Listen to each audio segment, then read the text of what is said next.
Hassan Haskins. They might have thought they saw a ghost, but they didn't. It was number 25, Hassan Haskins.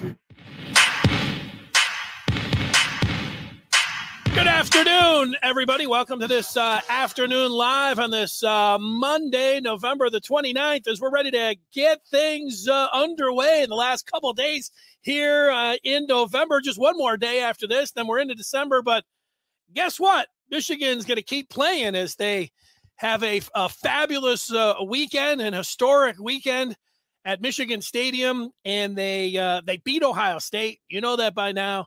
You also know that they are headed to Indianapolis for the first time to play in the Big Ten championship game. They'll take on Iowa for the Big Ten title coming up at 8 o'clock on Saturday night. And it's a pleasure to be here and talking at you. We've got a special guest coming up here in about 15 minutes from right now. We'll let him be special. We'll see when he comes on. It'll be a surprise, a special guest. We'll be talking about Michigan. And the game this past Saturday, I watched the majority of it again this morning. And guess what? The replay of Saturday's game, if you have it recorded, you might guess this, but it is a spectacular watch to go back and rewatch it and look at all the plays and how Michigan performed. I think under the circumstances that's the best game that I've ever seen Michigan play. With the team backed into a corner, certainly the head coach backed into a corner here in his 7th year. I have to go over all that. I mean, the way they came out and played was really as things of dreams. They weren't perfect, but they were I don't know, close to perfect. They were great. They really were. And I'm going to get to a TMBR message board, the Wolverine Den. Somebody put an interesting question about, the one play or the turning play. And turning point, you usually have, a handful of plays. You can get there and narrow it down. But now this was, that's a tall task going through, considering just how Michigan came out on offense, how the defense played.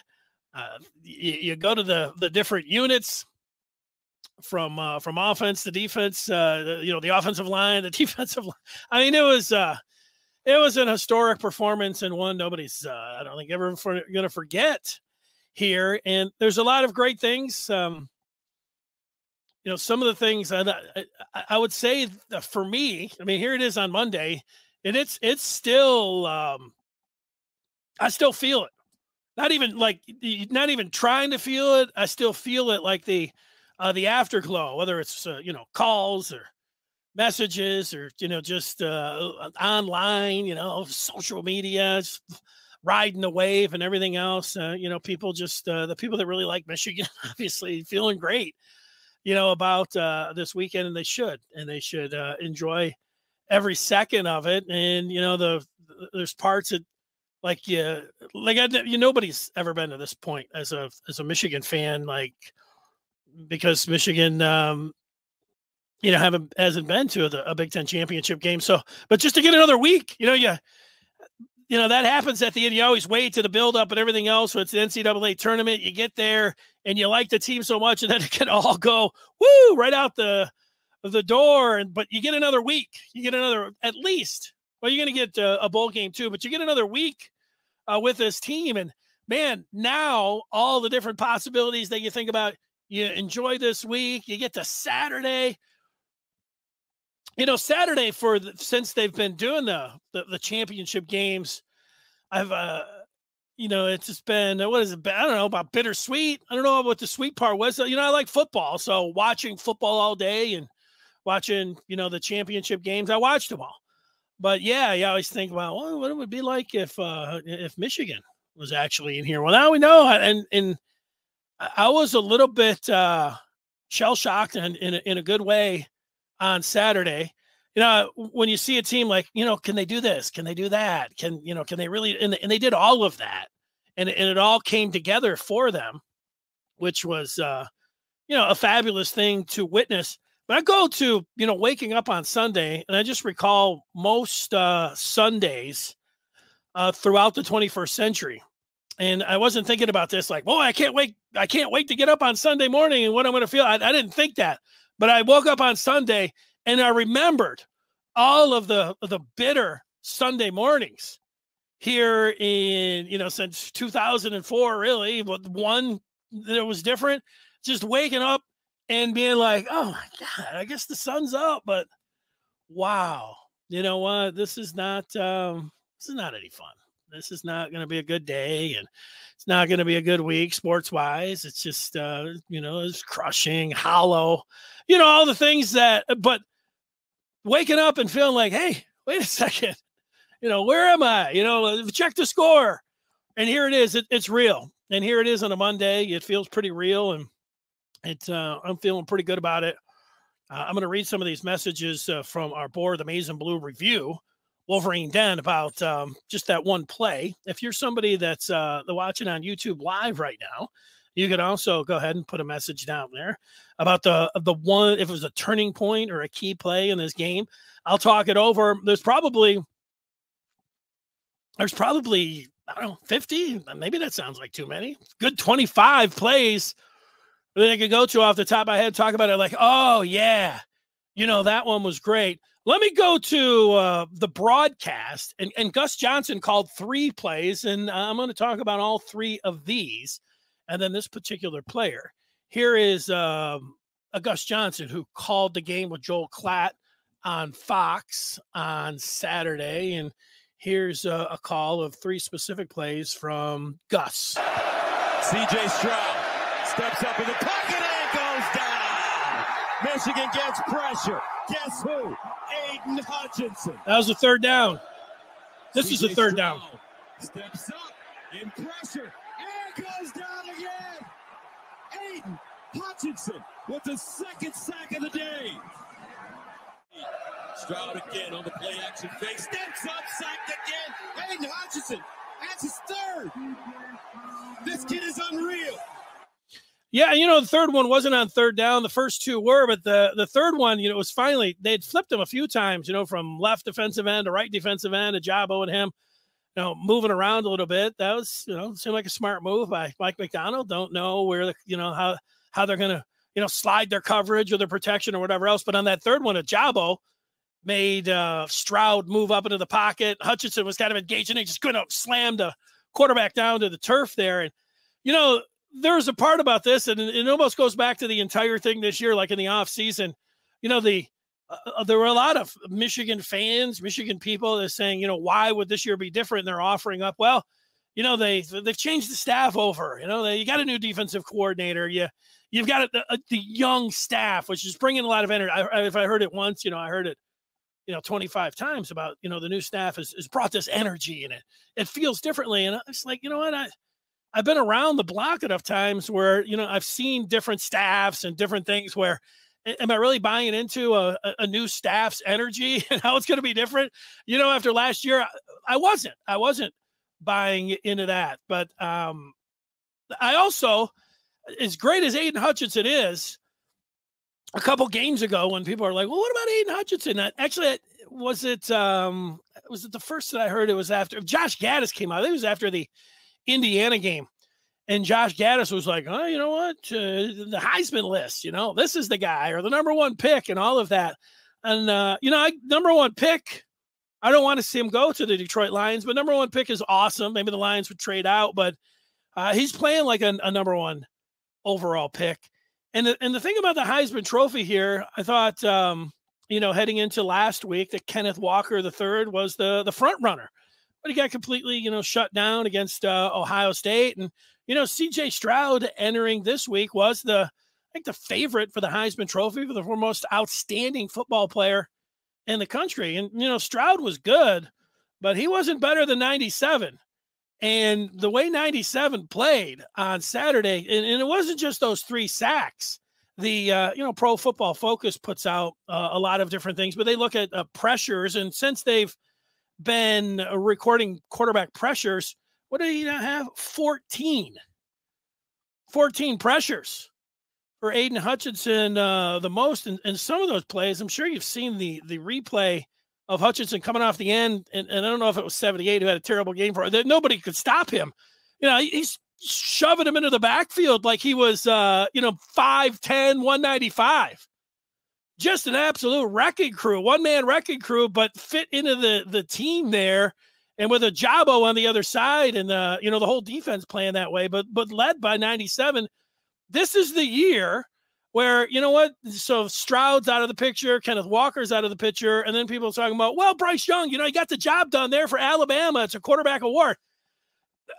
Alabama should have got beat by Auburn, and, this wasn't a great performance by Bryce Young. He's a great player. He was zigzagging the last series, and he made a couple great throws, and Alabama won the game, but he's not even the most outstanding player on his team. I would pick the linebacker, Will Anderson Jr., as the most outstanding player. And I think if there's 1 year, I think this, and you have the championship games this Saturday to decide. And it's interesting because, you're a Michigan fan and you're watching this, and Aiden Hutchinson had this, this just incredible game on the biggest stage. And with Woodson in the house and everything else, the defensive player who won it. And then you say, well, this award always goes to the quarterback on the best team. And that's the way I was looking, it was Stroud and Bryce Young, but I just talked about that. Anderson's the best defensive player.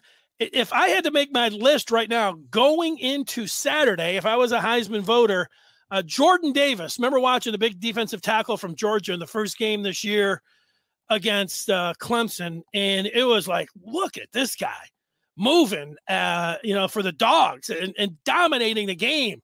And, they're doing features on him, like saying, oh, he's just the greatest guy off the field and on the field. He's a terrorizer. He's a defensive tackle. And, they have put him into the backfield a couple times this year. He scored a touchdown. Maybe it was 2 weeks ago. I feel like heading into Georgia's #1, they're undefeated.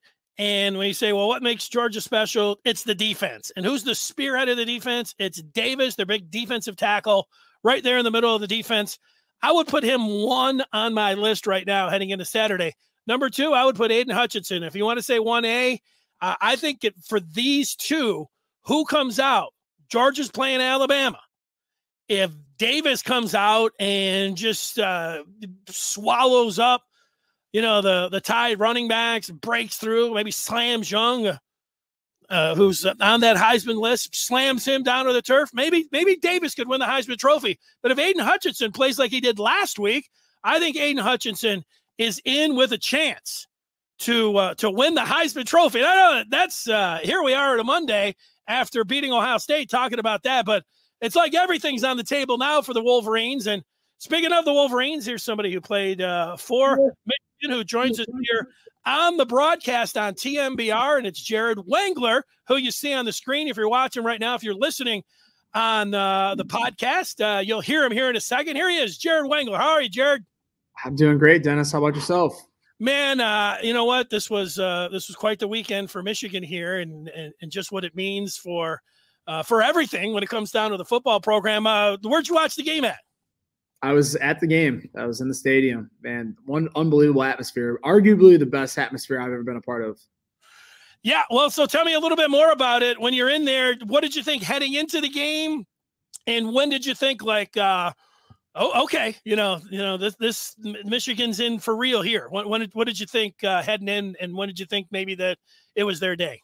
Yeah, I mean, going into it, I had an extreme level of confidence just because talking with the guys throughout the week, I mean, there was no like hesitancy of like, oh, it's Ohio State. Like they're in it to win the championship. They're like, it wasn't even like, oh, like shell shock, like we got to play, Ohio State, they're a highly ranked team. We have beaten a while. It's like, hey, we need to beat them to accomplish our goal of winning a Big Ten championship to then accomplish the goal of winning a national championship. So like, it's for all the marbles. These guys are in a really good spot mentally. You talk about the mental aspect. I was listening to Aiden Hutchinson heading into the game, and for 97, he was like, we're going out there. We're confident. We're not going to be scared of these guys. And to your point, they didn't play like that. Like from the first series, the offense went right down the field, got in there and scored. And then the defense came right out. Certainly the special teams pinned him back there. The guy dropped the ball in the 5, but the defense got a 3 and out, and nobody was playing scared in that game.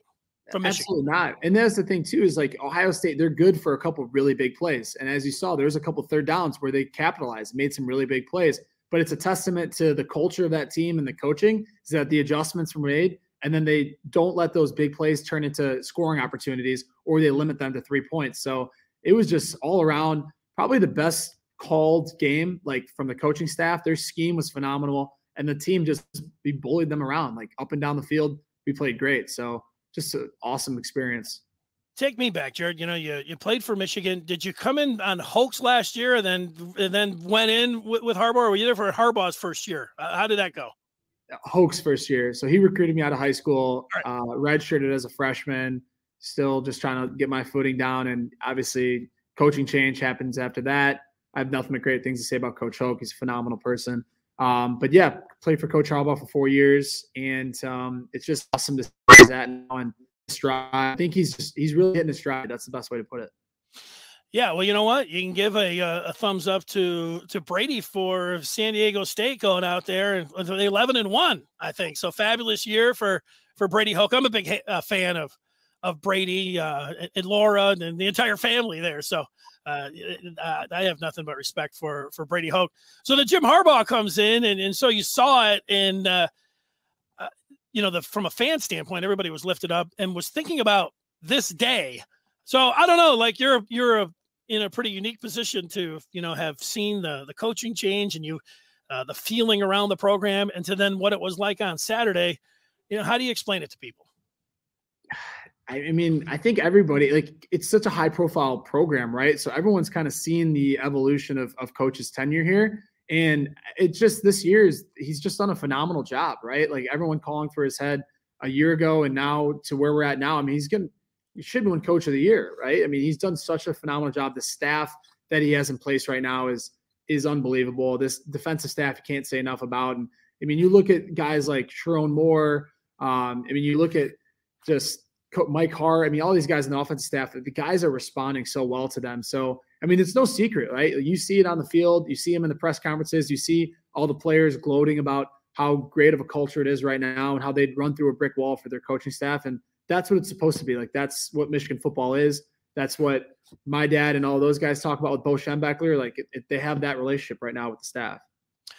What do you think this does? I know you're a psych guy, psychologically for Michigan. Like, it feels to me like here on this Monday, it felt like it yesterday. In fact, it felt like it Saturday, like this, the monkey was off their back, and it's just, and I think Harbaugh said it, like, I don't know the specific question, but he said, it feels like a new beginning.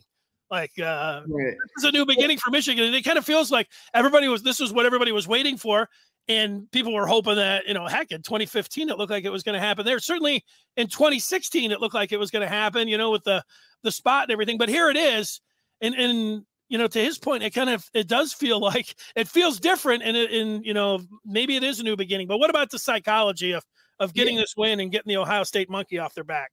Right. Well, I think it's the start, right? This is where the real work starts. I mean, Ohio State's never going away. Like, they're going to have top players come in every year. So we have to come in and play our best football against them every year to win. Just because we beat them this year doesn't mean we're going to go on a 10-year winning streak. This is where the work starts, and the guys know that. So now they have the confidence. They know we can beat Ohio State. We did beat Ohio State, right? And so they know, like, all right, well, Georgia and Ohio State on the same level, Alabama and Ohio State on the same level. Like, we can play with anybody in the country. So it's just about having that confidence instilled in the program. They're going to have a lot of juice to carry them through the end of this year and then all the way up until next season and years to come. So it's just exciting to see all that confidence flowing around the program. Matt Leinart was with the Fox broadcast crew in the pregame, and at some point, I think it was yesterday, he came out, tweeted that it was the best atmosphere that he'd ever seen. And part of that, you get the great rivalry, and then you get the snow coming in there. I mean, right. It was just quite a spectacle. But the crowd, and you're somebody, you mentioned your dad, John, and I'm guessing that you grew up in Michigan Stadium. You've seen a lot of games there. You played, and now you were back there on Saturday. Like, the atmosphere, how it all, what did you think of all that? Can you, classify it? I would say different this year than years past. I would say, like, people don't really look into this that much, but when we play Ohio State at home, it's always over Thanksgiving weekend, right? So the student body is actually, like, majority of New York and Los Angeles, like, they're all spread out and they're back home. but they did such a good job. Our social media manager and media people in the Michigan football program, just getting out there on social media, like get to the game, be loud, wear maize. Like they did it for the Washington game. I mean, that was like the best coordinated maize out that we've had. So I think on all cylinders, the program and the athletic department, they're doing a great job of making sure like, hey, come support. Like we need you all this year. Because whenever we played against Ohio State at Ohio State, like loudest game of the year by far. And that's because their student body, like most of those students are from the Midwest. They're from Ohio or they're from Indiana or Illinois. So like they're all local and they all come to that game. But in years past, not saying that the environment was not loud ever when we played at home against Ohio State when I was there, but you could tell a lot of the students were back home with their families out of state. So it's just cool to see everybody kind of buying in for this game this year. Speaking of social media, for those of you that are listening to the podcast, you'll see it if you're watching it, but this is Jared Wangler, our guest, but at JWangles2 on Twitter.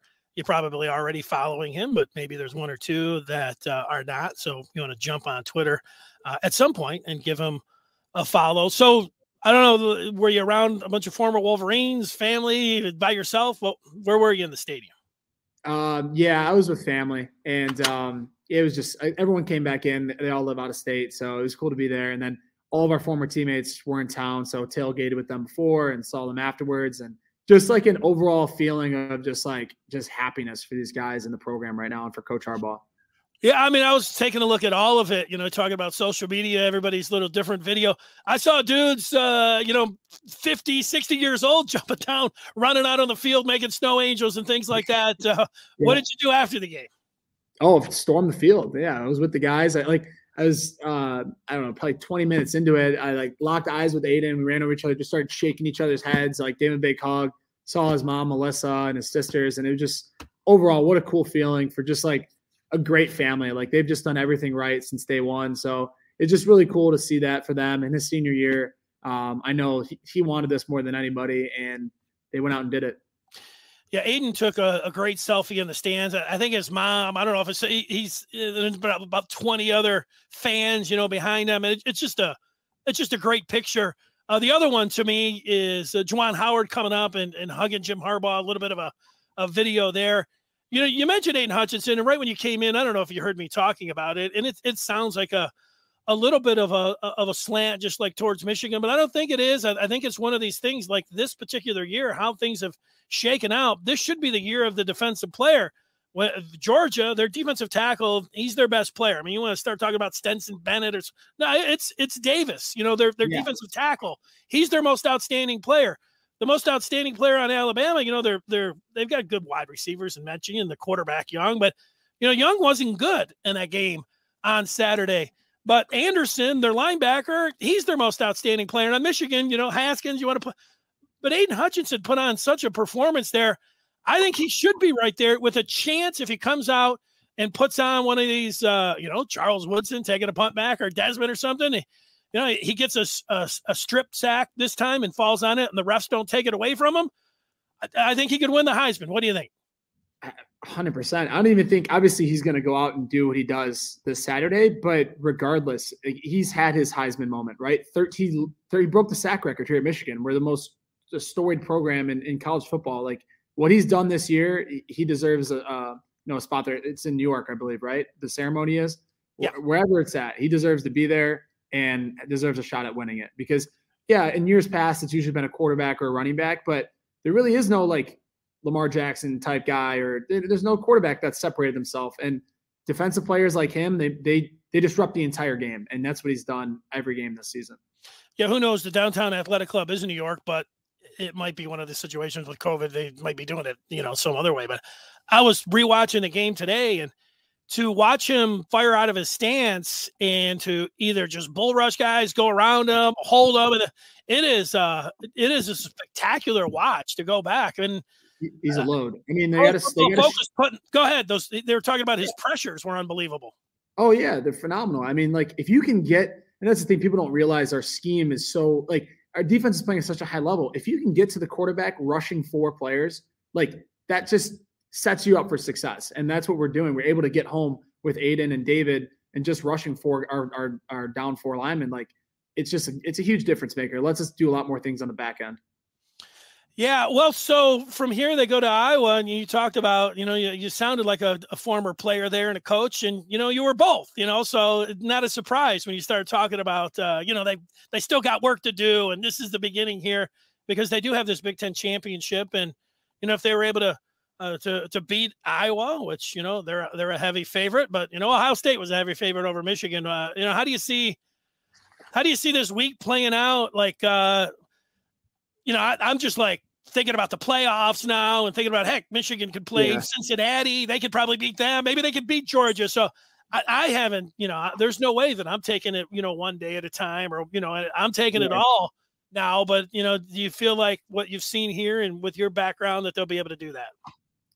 Look, everyone likes to think into the future, right? I mean, it's right there. You can almost taste the playoff, but Iowa's going to be a tough game, if not the toughest of the year. I mean, they have a really stout offensive line. They've got really good coaching staff there. It's going to be a tough game.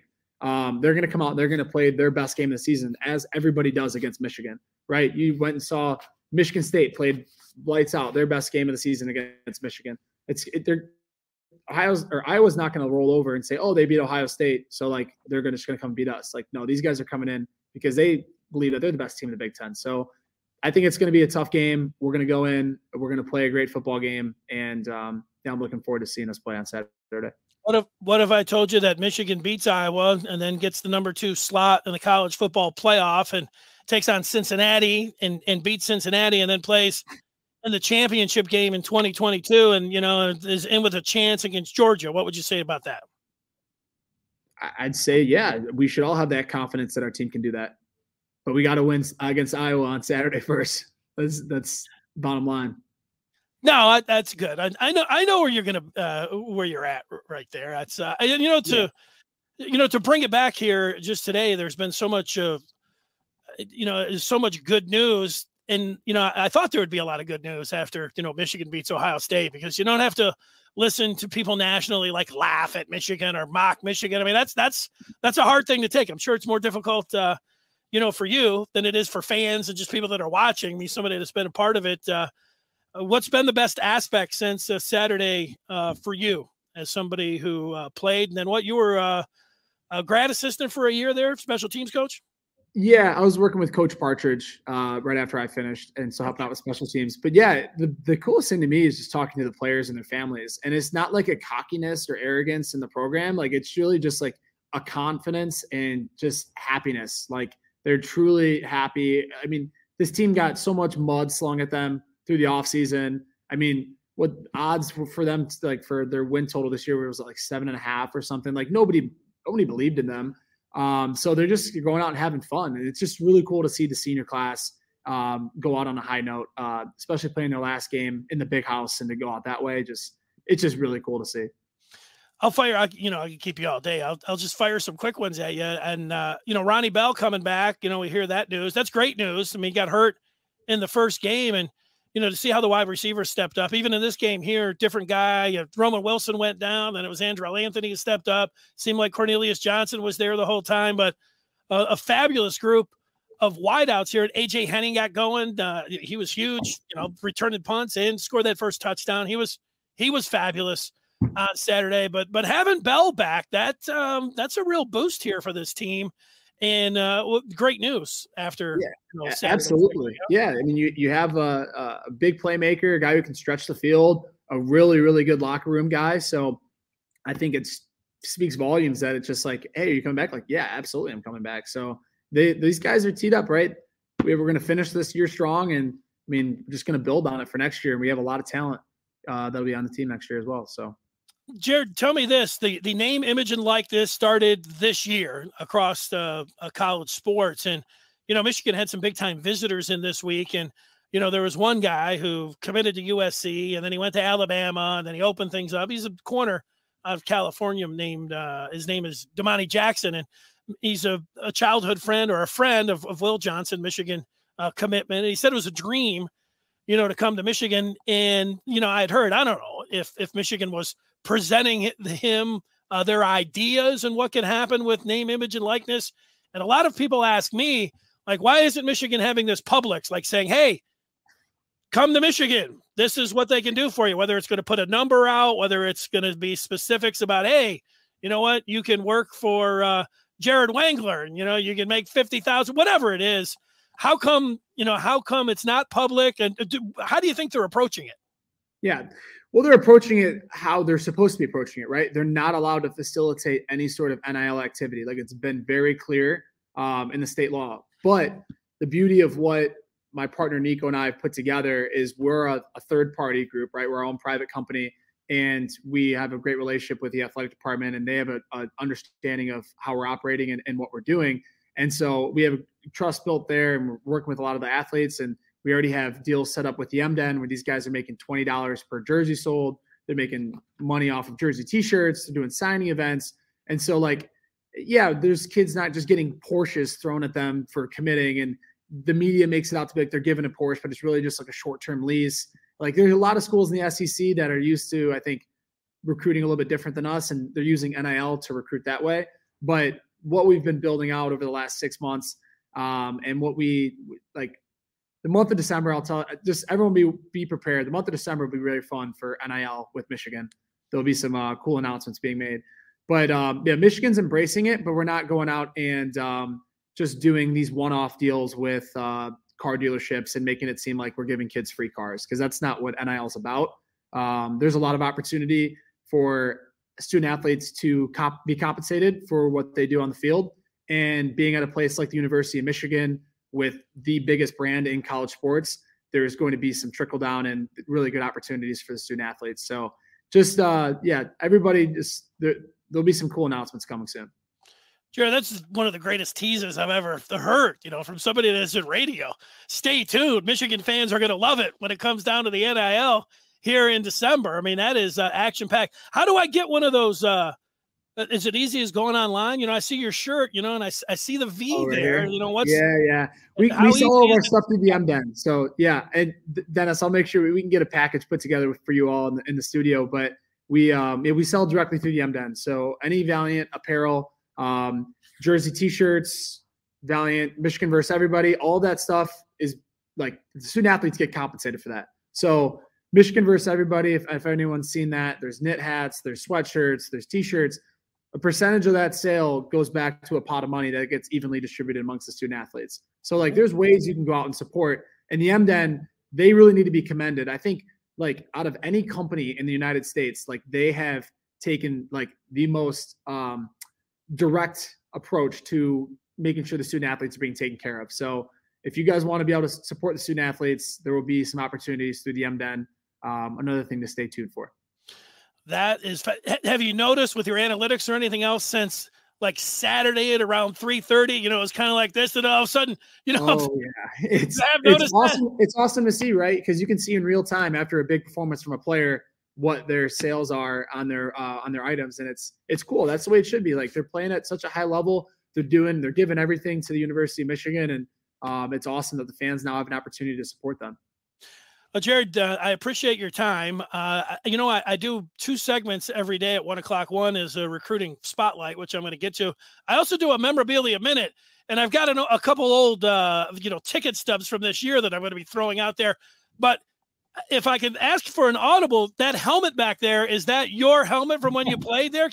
That's mine. I don't know how much that thing will be worth, but probably not as much as some of the high profile guys. But that is my helmet behind me.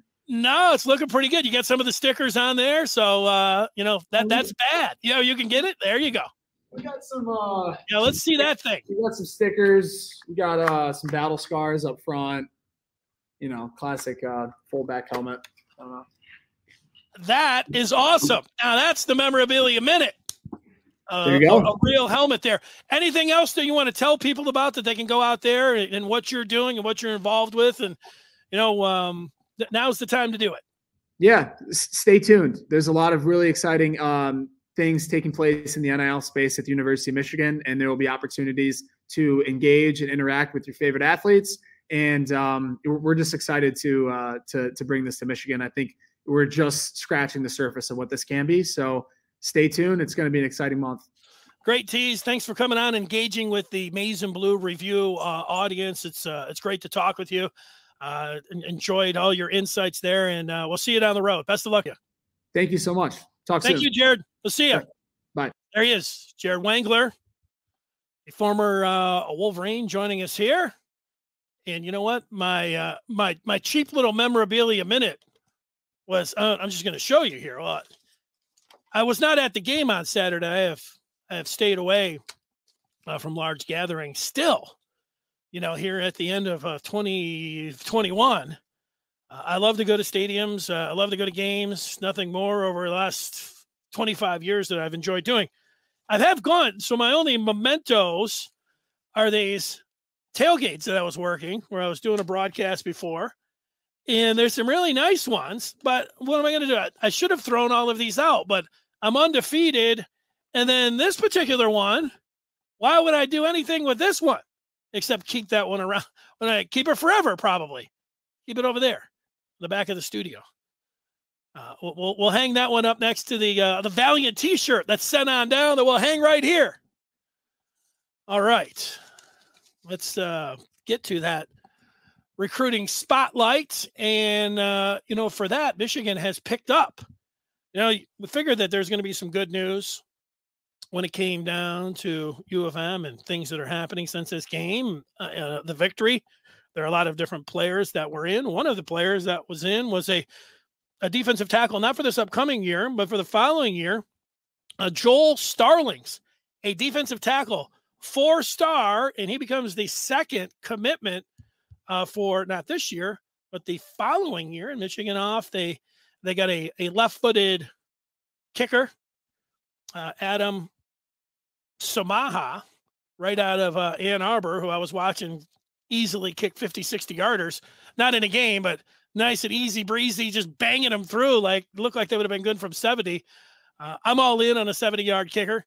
And then 60, certainly I'll take a dead eye from 50 every time from Adam. But Starlings looks like a good one. He had down to Michigan, Georgia, Whiskey, Penn State, Texas A&M. He was at the game, and it was just too much for him to handle. Too much. Let's not go anywhere else. When it's the fit, it's the fit, and he committed. And then Michigan gets Ronnie Bell as well, saying that he's coming back, and that was I thought a huge blow. For the Wolverines in that first game. They had so many big plays against Western. Ronnie Bell was one of them. Big time touchdown. It's like, this is going to be awesome. He gets hurt, and then it's like, whoa, who's going to step up? Well, they ended up stepping up, piecing it together. Those wide receivers, one of the stories of this Michigan team. But having Ronnie Bell back is worth its weight in gold. All right, you heard a little bit from Jim Harbaugh right after the game talking about Hassan Haskins. Hassan Haskins. Might have thought they saw a ghost, but they didn't. It was number 25, Hassan Haskins. And number 25 doesn't have a lot to say usually in the post games, but man, this game with 5 touchdowns and just the way he's come on, you go back. I'm speaking of that Western game, and you look, and there were all those big plays. Blake Corum had a big kick return, and the 1-2 punch. We forget about this. There was the ground and pound where Michigan ran for 300 and whatever it was, 45 yards, and I'm getting a sweet picture of, I know Josh got me some shoes, maybe. Josh Henschke sending me a picture of the publisher of TMBR, some shoes that maybe he's picked up for me. All right, let's go. Where was I at? Oh, the 1-2 punch with Haskins and Corum. Fabulous. Oh, well, here's what Haskins had to say after the game about beating Ohio State. I told myself I'm not going down. We got to win this ball game. And I just kept telling myself that, and I stuck that. I put that in the back of my mind, and I went out there with determination to win. There he is. I just have to clarify that. You know what? That name does not say Josh. It says Jack. He's showing me his shoes. Maybe they're nice shoes, anyways. So there's Haskins and Aiden Hutchinson. I've got some sound from him. Let's go back. You had the calls from Gus Johnson. This was on a third down. Big third down. This one was inside the red zone in the first half on a third down. I mean, they're in the red zone here.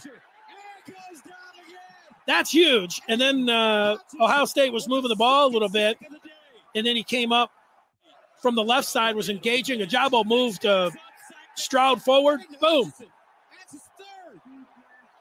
Down he went. One of the Heisman favorites now, Aiden Hutchinson. And here's what he had to say on the field with Jenny Taft from Fox after the win. This is the best moment of my life.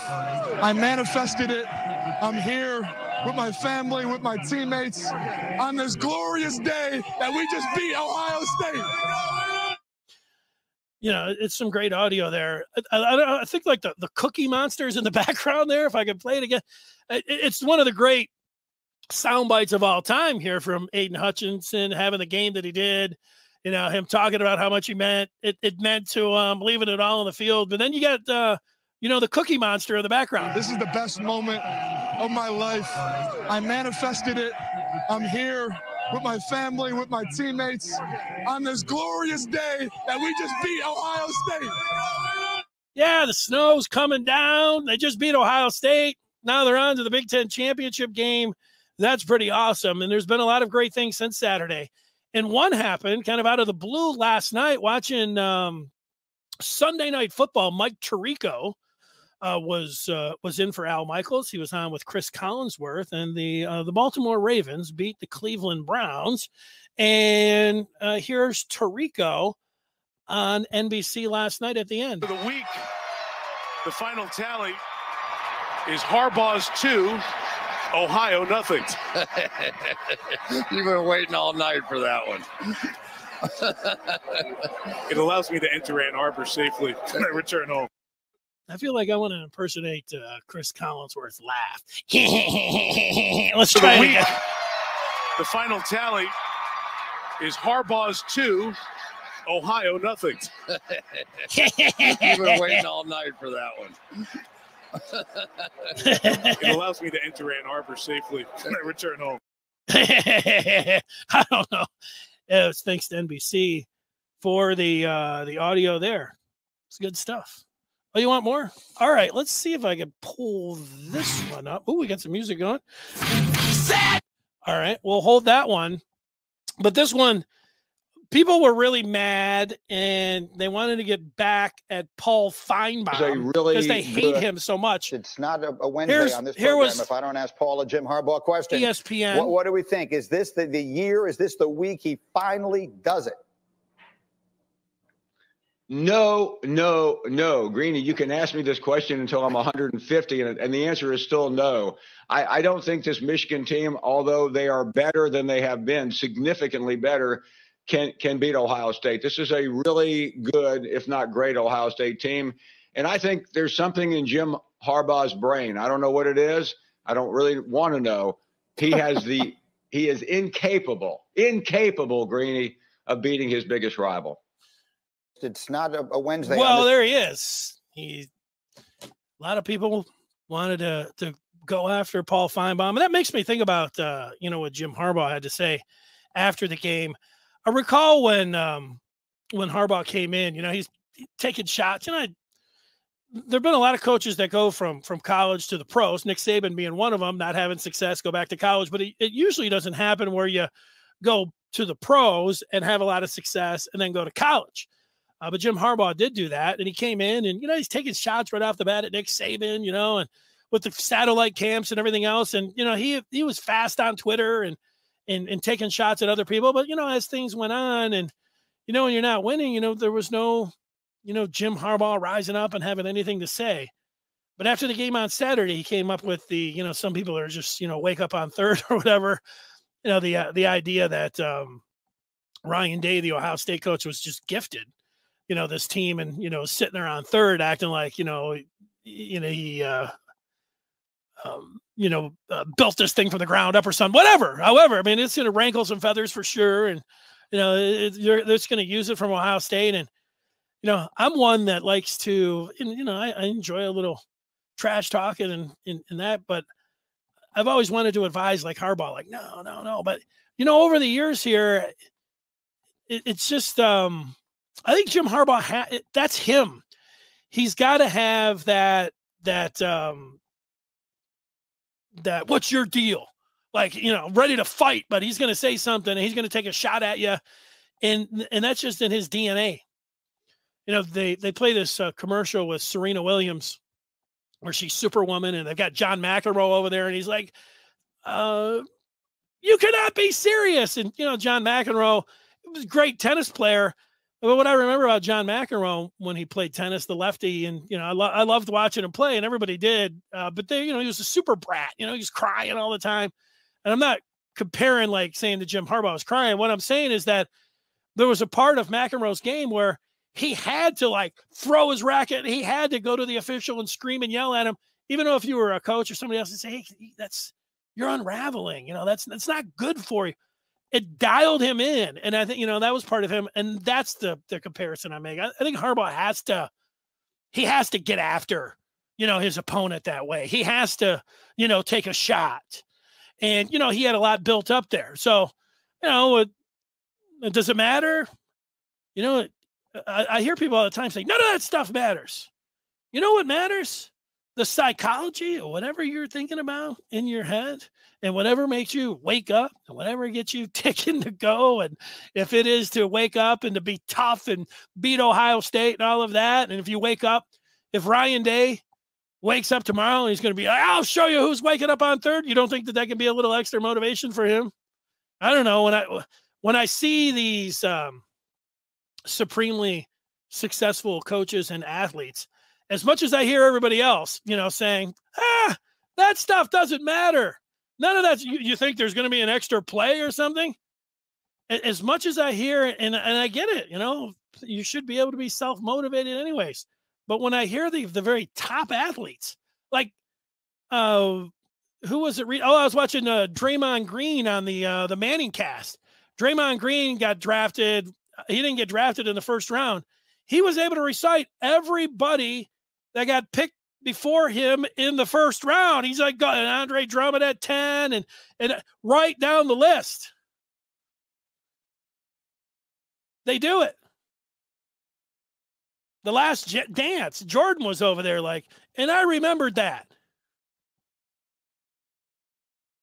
Tom Izzo up there in East Lansing, he's like looking at message boards and, after a game, it's like one of his favorite things to do. And some guy on the message boards trashing our team. It's like, why is Tom Izzo worried about some guy that is, 6'4" blue, trashing him on a message board? It just all comes, it comes back to the psychology and, and those things can matter. And I think it mattered this year. Now, looking back on it, a lot of it, like Michigan just putting up a wallpaper saying, what are you doing to beat Ohio State today? You say, okay, slogans are great. But you know what? It was just like me hearing about the coaches, like, what do you think about this young coaching staff? Like, oh, sounds good, but they've made a lot of coaching changes in the past, but they're really bringing the energy. But you know what? I'm buying the energy now that they brought. I saw an offensive line put on a performance. The 95 Michigan game where Biaka Batuka ran for 313 yards. The offensive line that day was great, as you would expect. Blowing Ohio State backwards off the line, it's pulverizing them. You go back, I watched the game today, and I'm going to watch it a few more times. Watching these guys come out, Corum's big play, the 55-yarder that he had, you look, Keegan's like, smashing somebody 5 yards, 10 yards down the field on the run. He's doing the same thing, later on this on this Haskins run down into the south west corner. Same way. Bastardis was great. The offensive line was great in this game. So was pretty much everybody down to a man when it came to it. So it was going back and watching this was spectacular. Now, Michigan's a 10.5-point favorite to win the game on Saturday against Iowa, Saturday night. 10.5-point favorite. Iowa, watching them, a few times this year. Watched them against Penn State. Penn State was going to beat them that game until Sean Clifford got hurt, and their backup quarterback was not prepared and could not run the team. False starts all over the place and everything else. And I also caught a little bit of that Purdue game when Purdue came out and punched them in the mouth, and they lost to Wisconsin 27-7. And I watched, Saturday's game. They played, no, it was Friday. Sorry. Good Friday, Black Friday. They beat Nebraska. Tyler Goodson, their running back, had 156 yards. He's the key. He's somebody that he reminds me a little bit of Donovan Edwards, where you get him out into space and you just let him fly. He's that kind of back. So he's, to me, the most dangerous. They got a couple. They're pretty big on turnovers coming up, opportunistic defense, especially their safeties coming up. I know the one guy got hurt. I don't know if he's back, but I think the Hawkeyes, if Michigan's not turning the ball over, the Iowa offense, they can just concentrate on slowing Tyler Goodson down. I think, they're not multiple that way. You contain him and you don't turn the ball over. I think Michigan's going to win the Big Ten. And then just looking ahead, thinking about the college football playoff, if Michigan does win on Saturday, I mean, it's not too much of a leap now saying let's not, tap the brakes. I don't think there's any brake tapping that needs to happen here. Michigan, if, Georgia beats Alabama, that selection committee, what we have seen is they can pick anybody they want, but they shouldn't pick a 2-loss Alabama team over, certainly not Cincinnati. Cincinnati will be in there. But they certainly, I would put Oklahoma State and I would put Notre Dame. And I know Alabama fans, we're better than both of them. Well, you lost 2 games. All right, you lost 2 games at some point. And you know what? You should have lost to Auburn. I know you didn't, but you almost lost to Florida. There's about another 3 games in there. It's not like Alabama, and I know you live off your name a lot, but it's not like Alabama was running roughshod over everybody, and now they just, they stubbed their toe once on the road. And then, almost got, there've been a lot of close shaves here for the Tide. This is not, Nick Saban's, one of his, vintage teams. And if they get beat by Georgia on Saturday, they shouldn't be in the college football playoff. And you know what? Even if they are, you know what? I don't think Michigan should be that, the way they played against Ohio State, they play like that against Alabama, they can beat them. And certainly they can beat Iowa and they can beat Cincinnati. And now you're talking about playing in a championship game. I think those things, all of that to me is on the table. All right. Thanks for watching here on this Monday. I'm going to go back. I didn't watch the last 10 minutes of the game on Saturday. I'm going to do that. Be with you back at it tomorrow. We got some recruiting to get to tomorrow. I've been tapping that Rivals phone list, sending some, getting fired up about the week, sending off some of these recruiting gurus. Get them on, and we'll have some recruiting for you. The recruiting spotlight is going to be in play tomorrow, right off the jump at 1:00. If you're listening to this after the fact, if you just a couple of things to remind you about. One is that great special.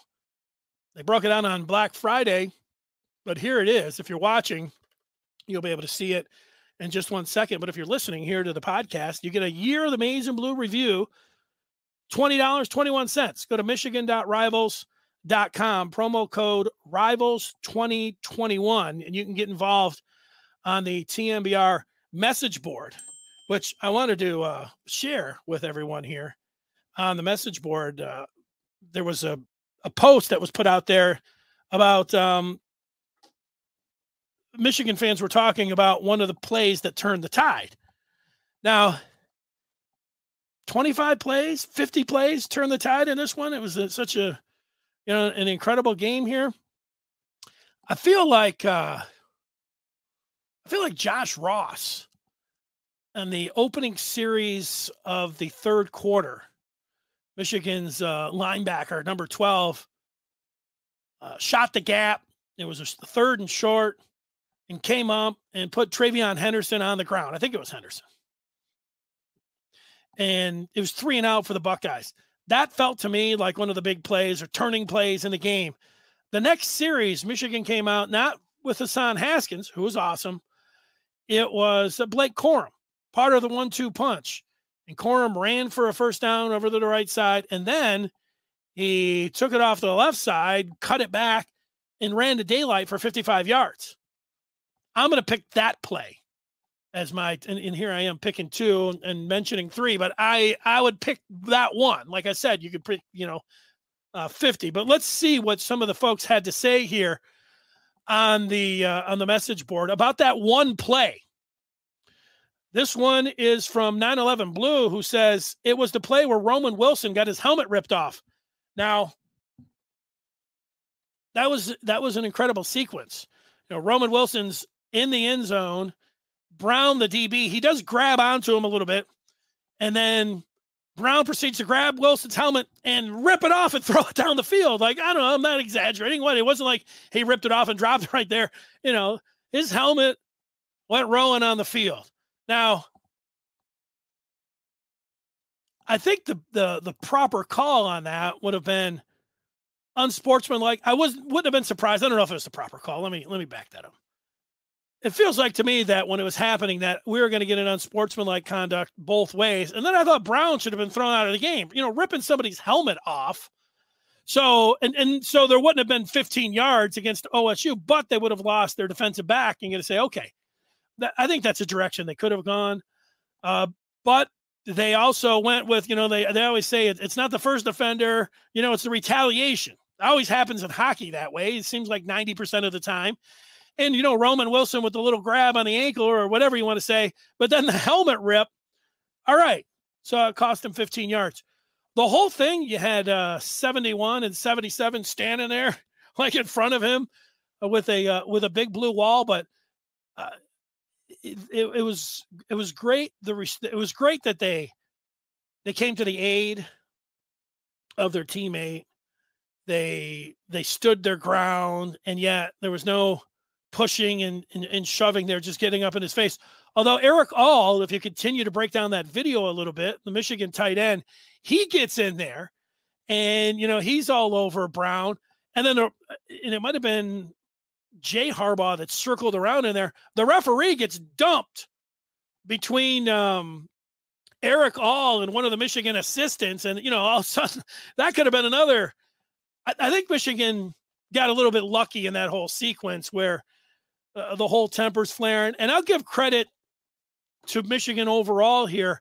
If there's one thing where you watch this week, if you're on social media, you're watching somewhere, and there was one that I saw making the rounds, and it was like Michigan coming out of the tunnel and Ohio State coming out of the tunnel, and they're both, they're all, jawing back and forth. And it's like, yeah, it fires you up. It's intense. It's taking you right down there where they both come out, and it's great. They had other ones with Michigan was going down the tunnel, or I'm sorry, Ohio State was, and Michigan was behind them, and you see the Buckeyes turning back, and there was, some more jaw jacking, and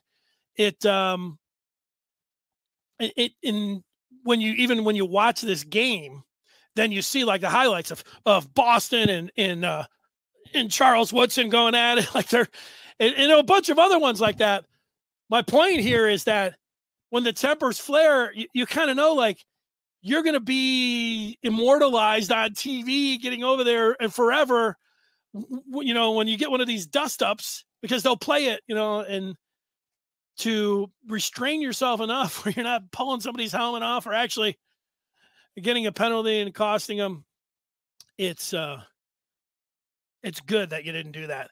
I got one more reminder. I thought I was leaving you, but I'm not yet. And I'll read a couple more of these key plays. I guess you could stay on here all day. Every time I see Michigan walk down that tunnel, they have added just a little bit here and there of, you'll see just something, because the tunnel, it just got white paint all the way down there. But you've got about 100 yards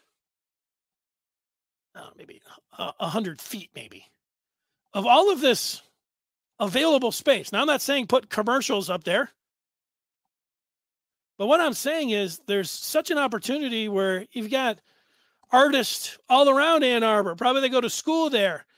You know, some Michigan murals. You know, the old Joe Louis Arena, they used to put the names of the Stanley Cup teams, you know, on the walls down there and below in the concourse. How about something like that? How about painting that all blue and then Big Ten championship teams, anything like that? You could do a million things down there except just the old white prison walls. I've said that for years. One time that they're going to do it in the next, 10, 20, 50 years, and you're going to say, you know what? Fithian said that they should have done that. I think I have some available audio for you. Let's see. I might here. In fact, I do. Let's see if I have some audio coming from. I'm on live. Let's see if I can do this. I'm not 100% sure because I'm actually looking at myself live here. But here is Aiden Hutchinson from one day ago. Maybe I can't. All right, let's read some more of the feedback about the key plays in the game. Let's see, key plays. This is all talking about OSU player getting ejected. I thought when Blake Corum took off on his big play, that 55-yarder, that's what I said. That was from a Michigan 77.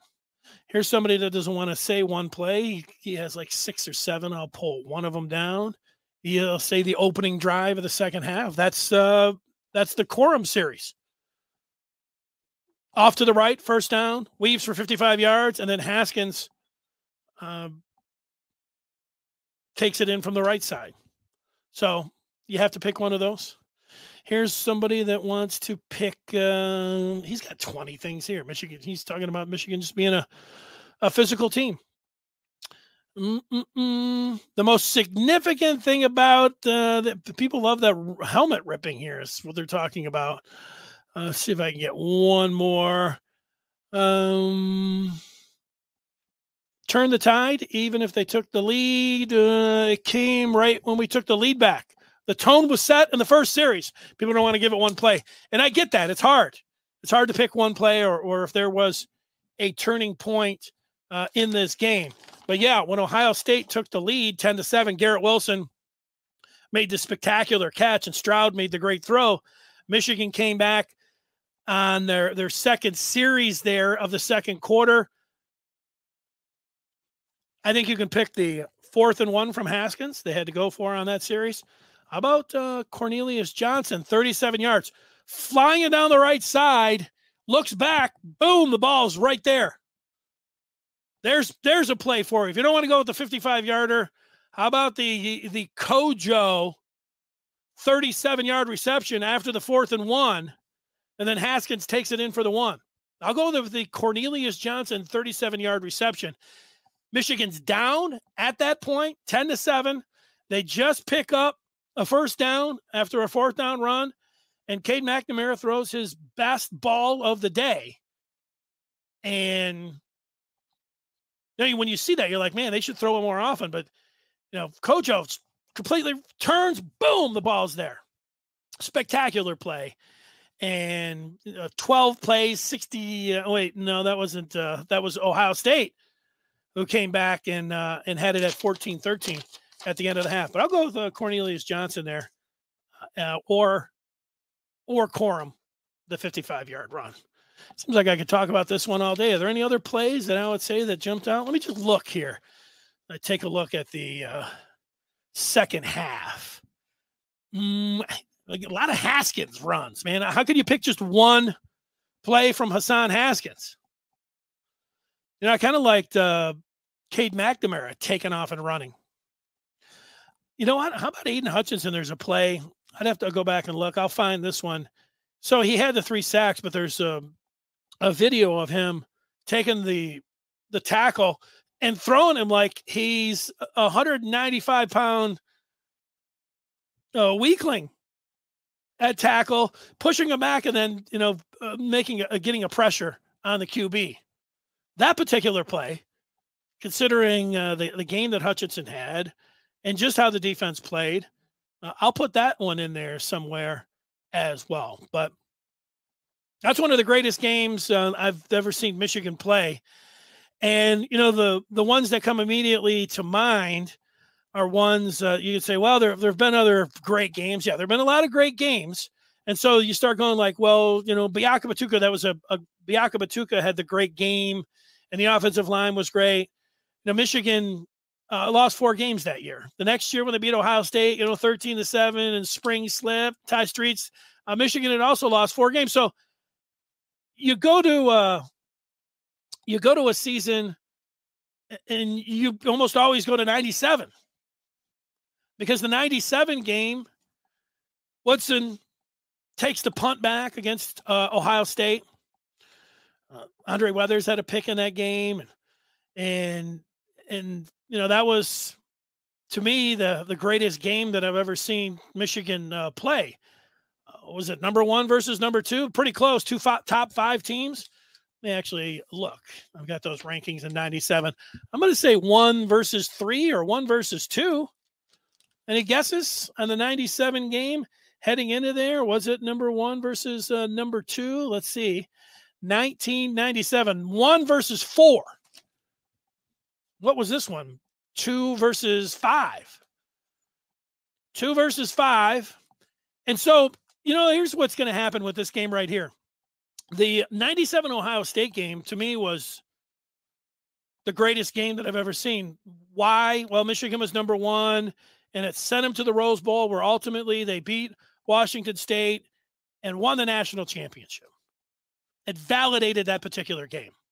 Saturday, if Michigan goes out and beats Iowa and wins the Big Ten, it makes Saturday's game, and it stands alone. Like, I'm not going to sit here and tell you that they have to win it or the season's a loss and everything that's been stacked up. The win is incredible, but it does get a boost, and it does get validated even more with a win on Saturday.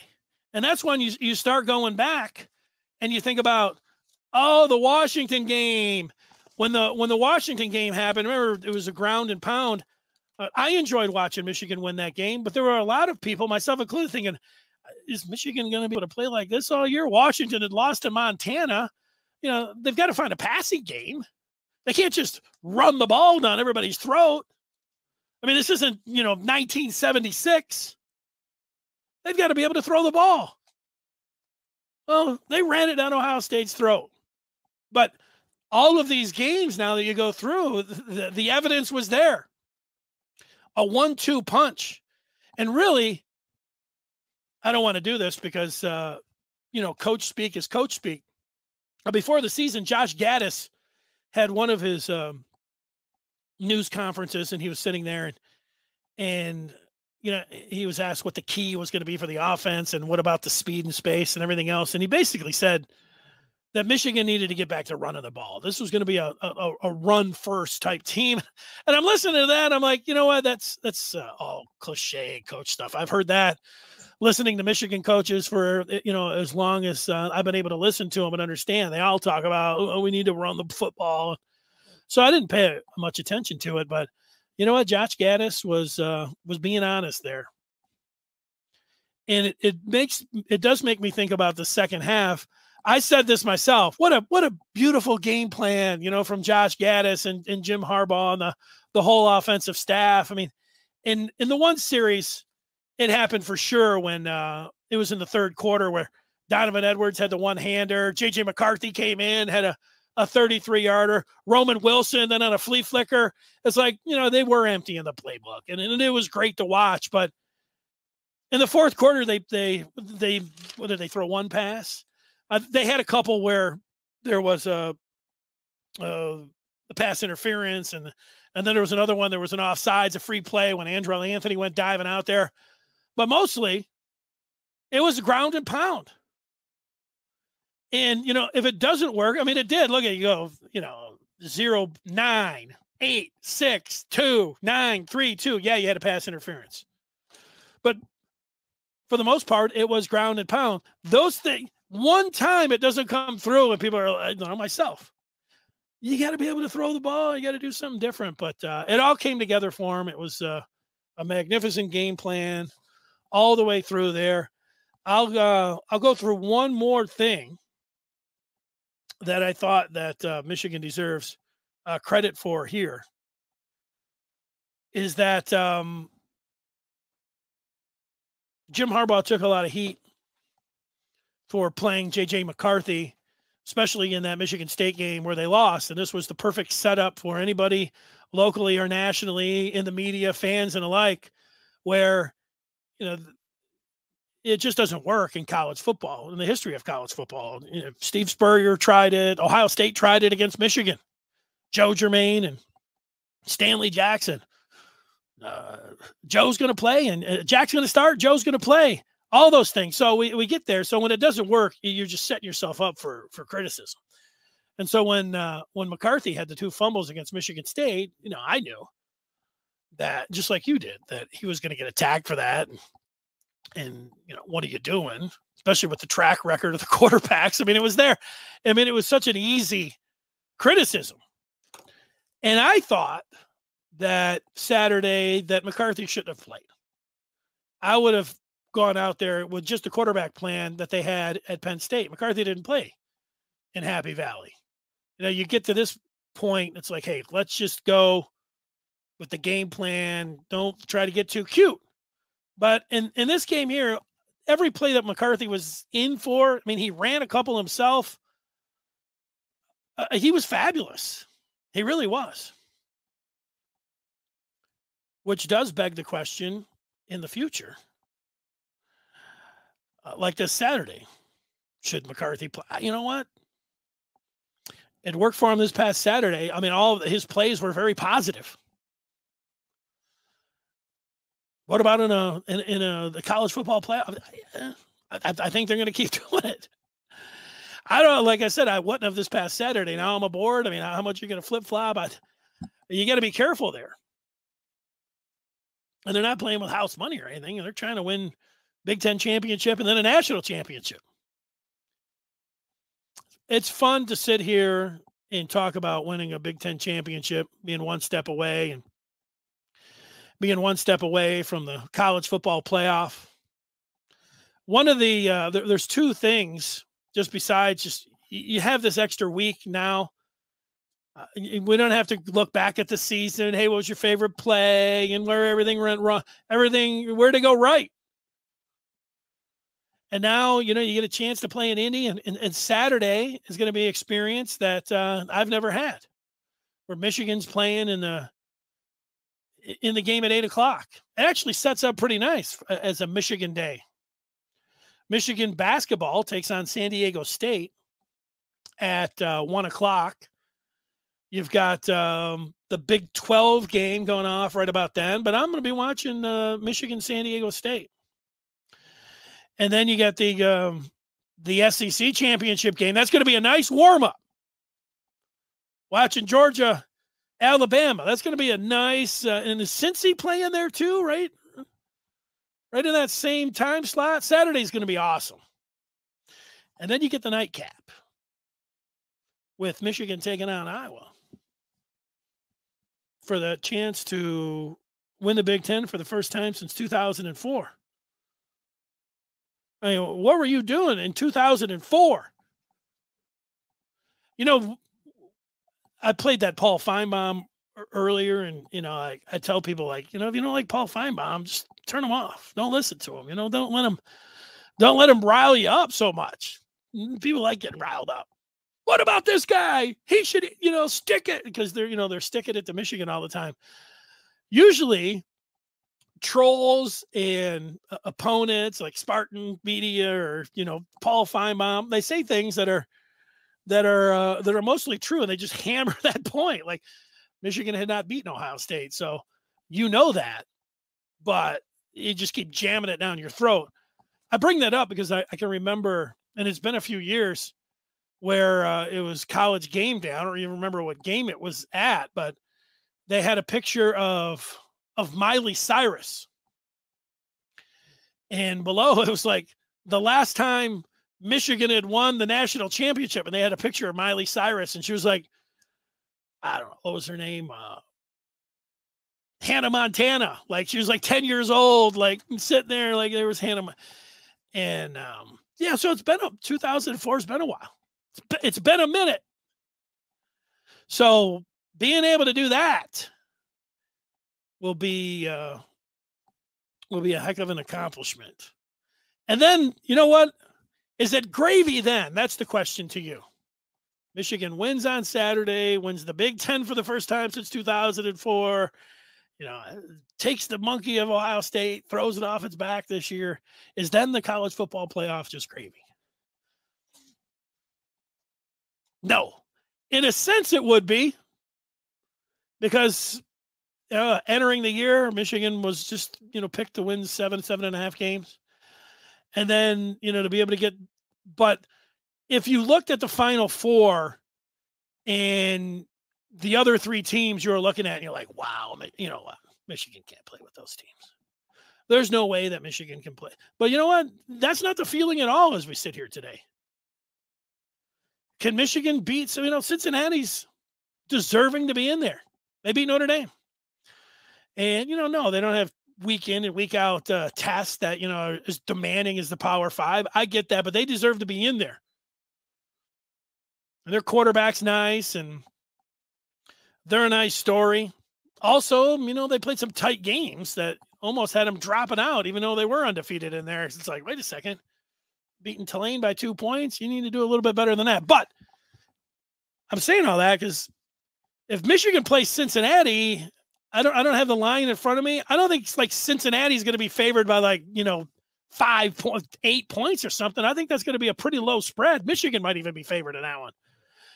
In fact, if Michigan goes out and blows the doors off of Iowa, like I think that, can happen, and they have their 1-2 punch in the running game, and Aiden Hutchinson goes out and wins the Heisman Trophy, and Michigan should be favored in that game. So, the gravy talk is when you sit back and say, you know what, they're going above their heads here. This is above their pay. None of that. They can beat Cincinnati.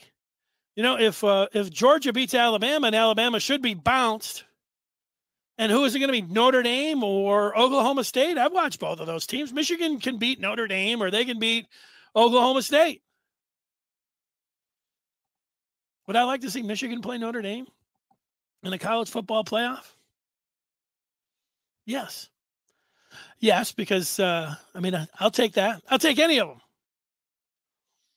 I'll take Alabama. Like I said before, I think, Alabama's more named than they are some vintage Alabama team that you got to be scared of. This would be a good year to get Alabama. Bring them on. And it might be Alabama. But can Michigan beat them? They can. Now, and then you get to a championship game, it's supposed to be tough. It's supposed to look at it like, oh, man, that defense, you kidding me? But you can rush the passer, run the football a little bit, make some plays. It's not the craziest thing as we sit here. Does it sound a little crazy? Michigan winning on Saturday does not sound crazy. Does Michigan beating Alabama or Cincinnati or Notre Dame or Oklahoma State in the first round of the college football playoff, does that sound crazy? No. No, it doesn't. Beating Georgia? It's not a little crazy. But get to a championship game? Yeah. Anything can happen. I don't know about anything can happen. Maybe. They'd be decided underdog. I hope to see it, just like you do. Okay. I'll be here tomorrow at 1 o'clock. Thanks for watching, and that'll do it. Good night. Good afternoon.